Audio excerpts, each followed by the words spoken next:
నేను పార్క్లో చెప్పింది పాటిస్తున్నారా? ఒకరి గురించి ఒకరు తెలుసుకుంటున్నారా?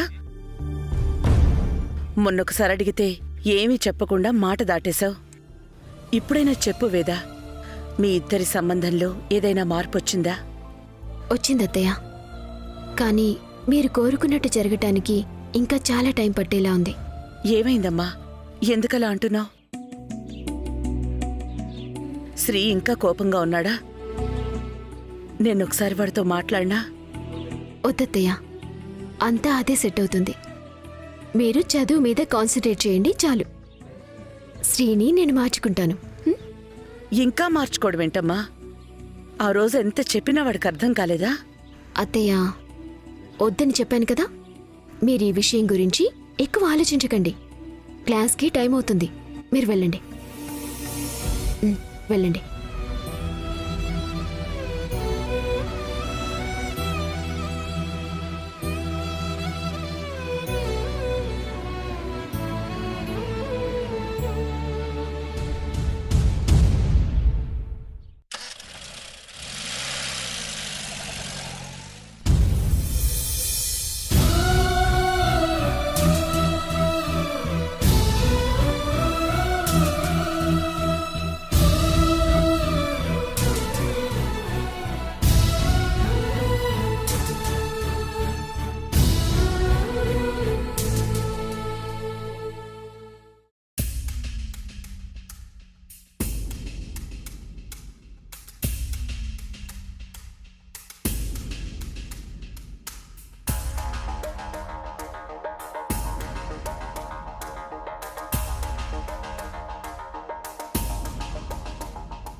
Hi Saraswati, why dull face? What జరిగింది? ఏం లేదు. కోచింగ్ సెంటర్కి వచ్చి ఇన్ని రోజులవుతుంది, మిమ్మల్ని ఎప్పుడూ ఇలా నవ్వకుండా చూడలేదు. ఎంత ప్రాబ్లం చెప్పండి సరస్వతి గారు, మనమంతా ఫ్రెండ్స్ కదా.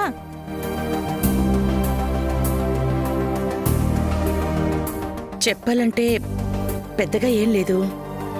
ఇంట్లో పనులు, చదువు రెండిటికీ న్యాయం చేయటం చాలా కష్టంగా ఉంది. మీ ఇంట్లో పని మనుషులుంటారు కదా, వాళ్ళకి అప్పగించి మీరు పుస్తకాలు పట్టుకోండి. అంటే ఇంట్లో వాళ్ళందరికీ నా చేత్తో వండితేనే అదో తృప్తిగా ఉంటుంది. వాళ్ళు కూడా నా వంటకే బాగా అలవాటు పడ్డారు. అలవాటు కాదు సరస్వతి గారు, అదొక వ్యసనం అయిపోతుంది. మీరు వండితే తప్ప తినలేని స్టేజ్కి వెళ్ళిపోతారు. అంత బాగుంటాయి మీ వంటలు. గృహిణి గురించి అంత బాగా చెప్పిన మీరు ఇంత చిన్న విషయం గురించి ఆలోచిస్తారని అనుకోలేదు. చిన్న చిన్న విషయాలే పెద్ద పెద్ద సమస్యలుగా మారుతాయి.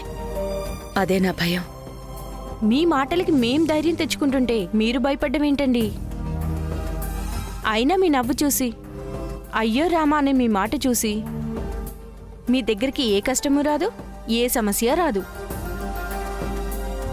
అంతా మీ రాముడే చూసుకుంటాడు, వదిలేయండి.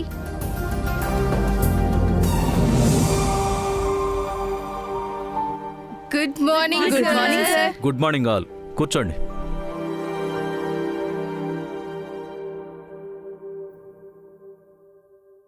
సార్, లాస్ట్ సారి మై సెల్ఫ్ గురించి టాక్ చేసినట్టు ఈసారి మై ప్రాపర్టీస్ గురించి టాకుదాం సార్. మై ఆయన ఆల్సో టాకుతారు సార్. అమ్మా కాంచన గారు, ఇప్పటి వరకు టాకింది చాలు. ఇప్పుడు నేను టాకుతాను. చిచి, మాట్లాడతాను. చూడండి, ఈరోజు మీ అందరితో ఒక సీరియస్ విషయం మాట్లాడడానికి వచ్చాను.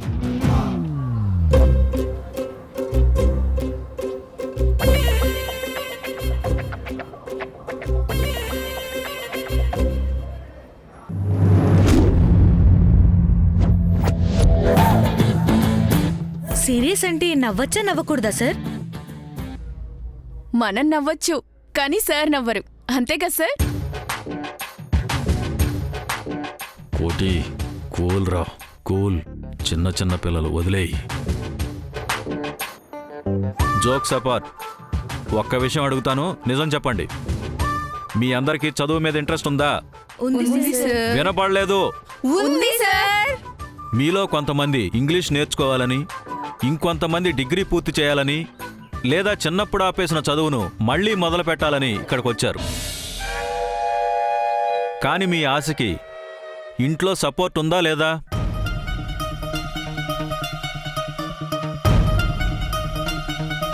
మీ వాళ్ళకి మీరు చదువుకోవటం ఇష్టమా కాదా అని తెలుసుకున్నారా? ఇష్టం కాబట్టే కదా సార్ ఇక్కడికి వచ్చాం. ఎందుకు సార్ అలా అడుగుతున్నారు? నిన్నొకతను ఇన్స్టిట్యూట్కి వచ్చి తన వాళ్ళు చదువుకోవడానికి రావడం వల్ల ఇల్లంతా డిస్టర్బ్ అవుతుందని కంప్లైంట్ ఇచ్చాడు.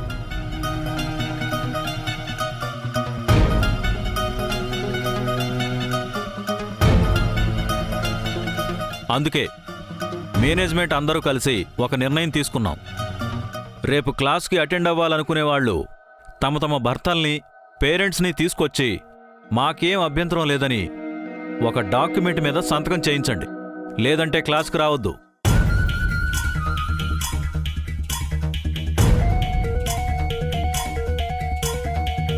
అర్థమైందా? Yes sir. Yes sir. Yes sir. అమ్మా సరస్వతి గారు, మీరేం మాట్లాడరేంటి? ఓ, లోకనాథ్ గారి ఖాళీ ఉండదు, చాలా బిజీ అని చెప్పాలనుకుంటున్నారా? అలాంటివేం కుదరవు. ఎవరైనా సరే రావాల్సిందే, సంతకం పెట్టాల్సిందే.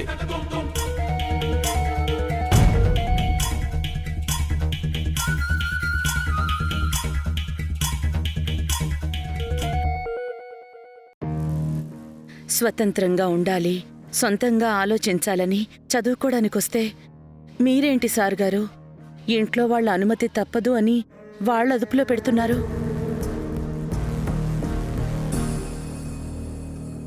అదుపు అనుమతి కాదు సరస్వతి గారు, మేనేజ్మెంట్ అందరూ తీసుకున్న నిర్ణయం ఇది. కాదని వద్దని నేనొక్కడినే చెప్పలేను కదా. సార్ గారు, నేనొక ప్రశ్న అడుగుతాను, సమాధానం చెప్పండి. అడగండి. చదువుకోవడానికి రావాలి అంటే అనుమతి కావాలి అంటున్నారు.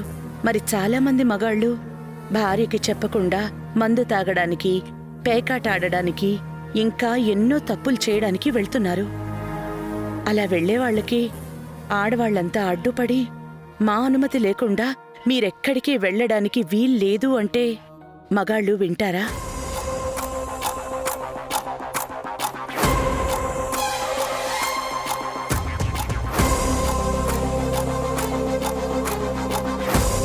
మందు దుకాణంలో భార్య సంతకం లేనిదే భర్తకి మందు ఇవ్వకూడదు అంటే ఒప్పుకుంటారా?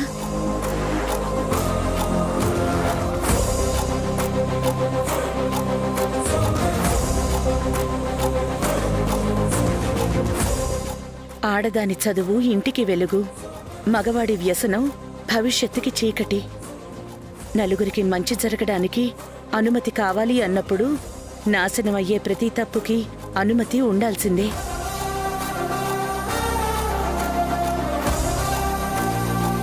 మీరు దానికి ఒప్పుకుంటే నేను దీనికి ఒప్పుకుంటాను సార్ గారు.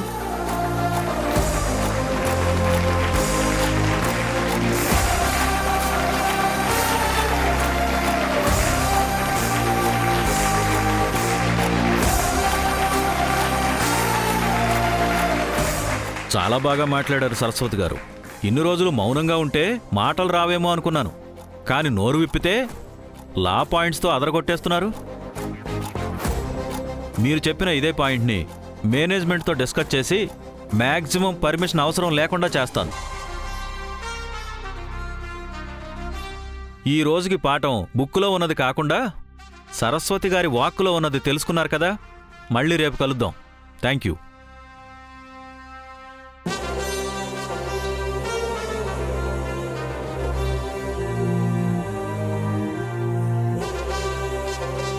సరస్వతి గారు, you normal no, you super Saraswati. చాలా బాగా మాట్లాడారు. మా భర్త పక్కనున్న పచారీ కొట్టుకే వెళ్ళడు. ఇక్కడికెలా తీసుకురావాలా అని ఆలోచిస్తున్నాను. ఆ సమస్య లేకుండా చేసావు. Thanks Saraswati.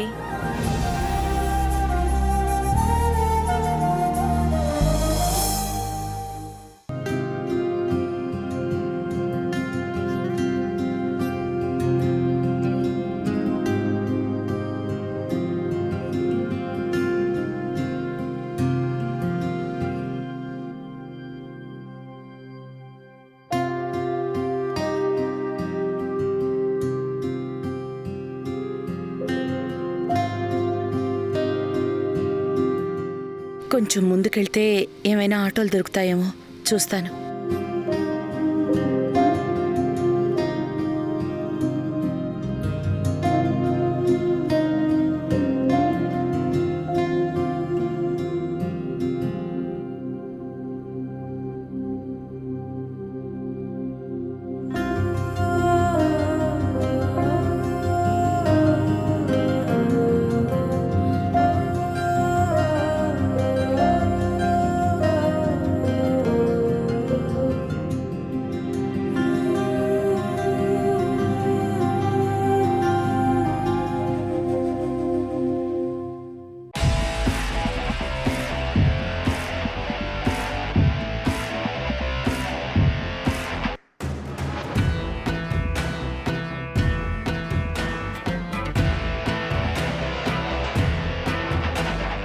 Excuse me sir.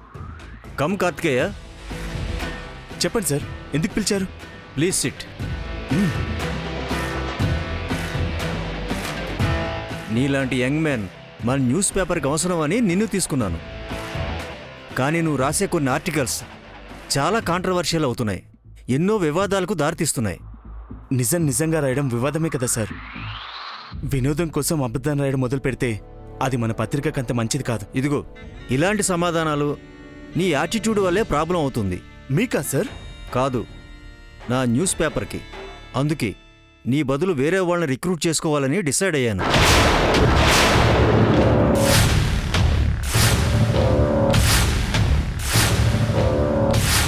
అంటే నన్ను జాబ్ నుంచి తీసేస్తున్నారా?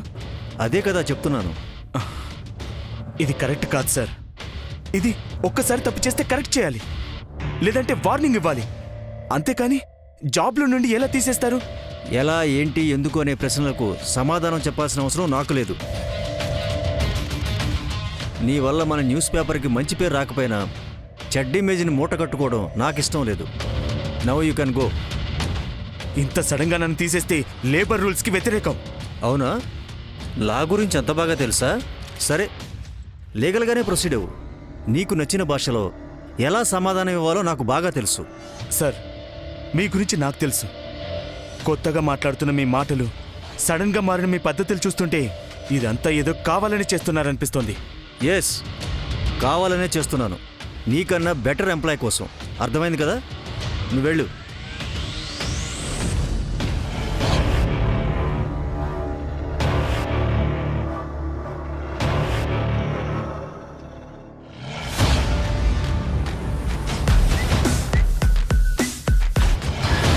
హలో బాబు, మీరు చెప్పినట్టే కార్తికేయని ఉద్యోగంలోంచి తీసేశాను. ఎక్సలెంట్ రావు గారు. ఒక్కసారి అడగగానే వెంటనే ఫేవర్ చేసినందుకు చాలా చాలా థ్యాంక్స్. థ్యాంక్స్ ఎందుకు బాబు? మీ నాన్నగారి మీద అభిమానంతో చేశాను. లోక్నాథ్ గారు అబ్బాయితో పెట్టుకుంటే జీవితం ఎలా మారిపోతుందో వాడికి తెలియాలి. కరెక్ట్, నేను ఎక్స్పెక్ట్ చేస్తుంది కూడా అదే. బాబు, మీ కంపెనీ యాడ్స్ గురించి ఆల్రెడీ నాన్నగారితో మాట్లాడాను. ఒకసారి మీరు కూడా చెప్తే మా పేపర్కి మాకు చాలా హెల్ప్ అవుతుంది. తప్పకుండా రావు గారు. మీరు చేసిన హెల్ప్కి రిటర్న్ గిఫ్ట్ ఇవ్వకుండా ఎలా ఉంటాను? థ్యాంక్ యూ బాబు. రేయ్, స్మాష్ రా.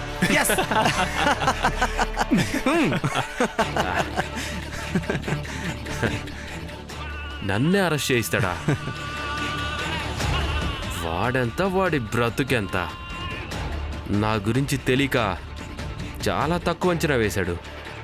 నన్ను బయటికి తీసుకురావడానికి మా అమ్మ చేతే బ్రతిమిలాడించుకున్నాడు. ఇప్పుడు ఉద్యోగం లేక అడుక్కు తింటాడు.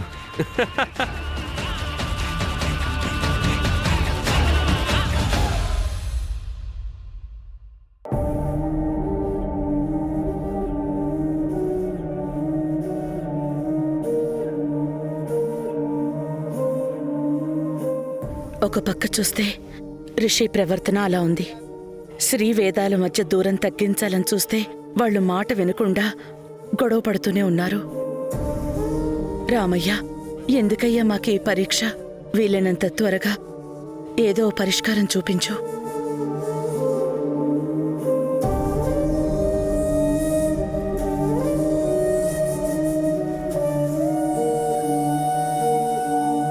నా ముందున్నవి రెండు సమస్యలు. రిషి ప్రవర్తన మార్చటం, 2 వేద శ్రీని దగ్గర చేయటం. నయానో భయానో వీటికి పరిష్కారం వెతకాలి, లేదంటే జీవితాలు నాశనమయ్యే ప్రమాదం ఉంది.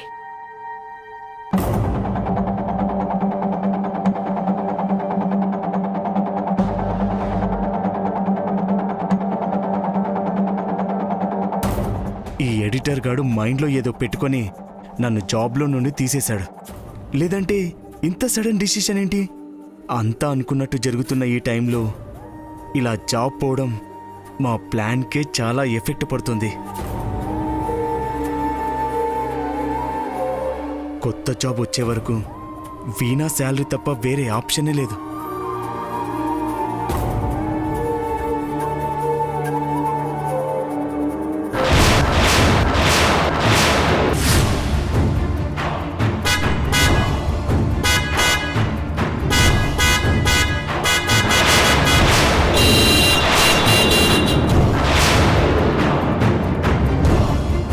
అమ్మా అమ్మా అమ్మా అమ్మా అమ్మా అమ్మా అమ్మా అమ్మా అమ్మా అమ్మా అమ్మా అమ్మా అబ్బయ్యా, త్వరగా వాటర్ బాటిల్ తీసుకురావా? అమ్మా అమ్మా అమ్మా అమ్మా అమ్మా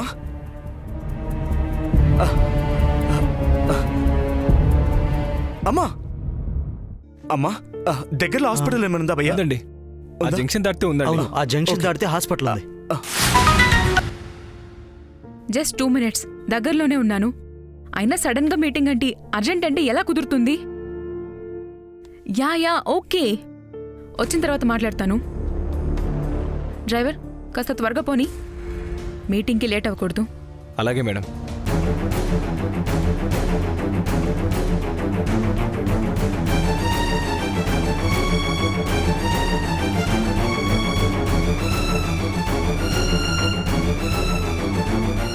అమ్మా హాస్పిటల్ దగ్గరలోనే ఉందమ్మా, వెళ్ళిపోతాం.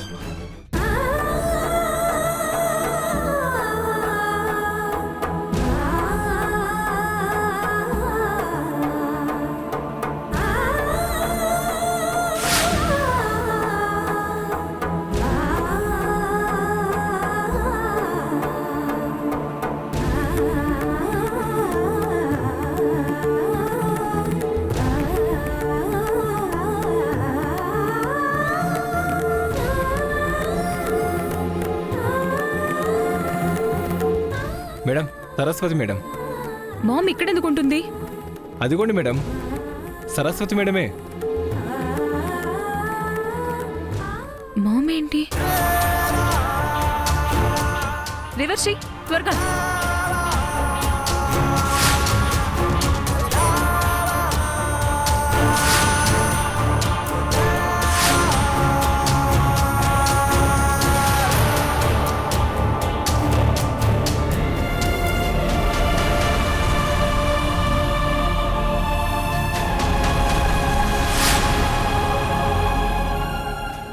డాక్టర్ డాక్టర్ ఒకసారి చూడండి.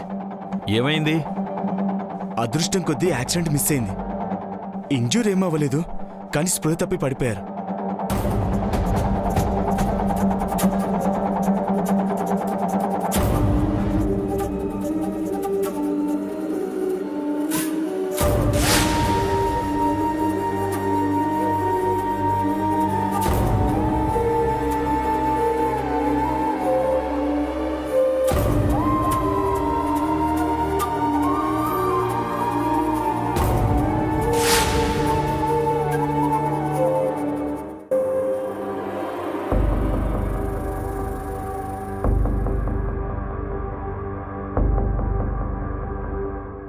మామ్ మామ్ ఏమైందండి? ప్రమాదం ఏం లేదండి. ఒక ఇంజెక్షన్ ఇస్తాను, కాస్త రెస్ట్ తీసుకుంటే చాలు. స్పృహలోకి రాగానే తీసుకెళ్ళొచ్చు. ఎంఆర్ఐ ఏదన్నా చేయించాలా? అవసరం లేదండి, జస్ట్ షాక్ వల్ల కళ్ళు తిరిగి పడిపోయారు.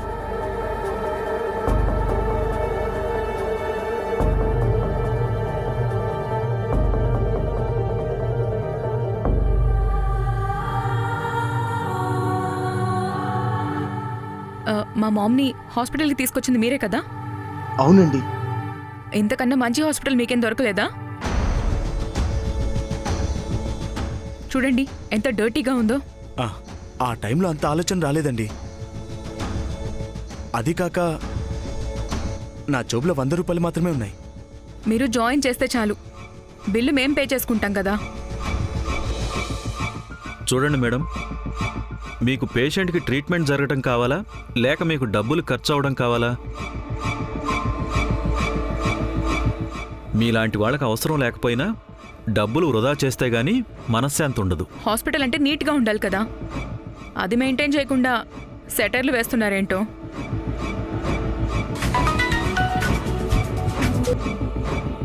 యా చెప్పండి, వస్తున్నాడని చెప్పాను కదా, జస్ట్ 5 minutes.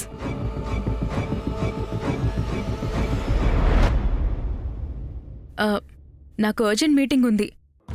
మీరేమీ అనుకోకపోతే మా మామ్కి స్పృహ వచ్చిన తర్వాత ఇంటి దగ్గర డ్రాప్ చేస్తారా? ఓకే మేడం, మీరు వెళ్ళండి. Thank you.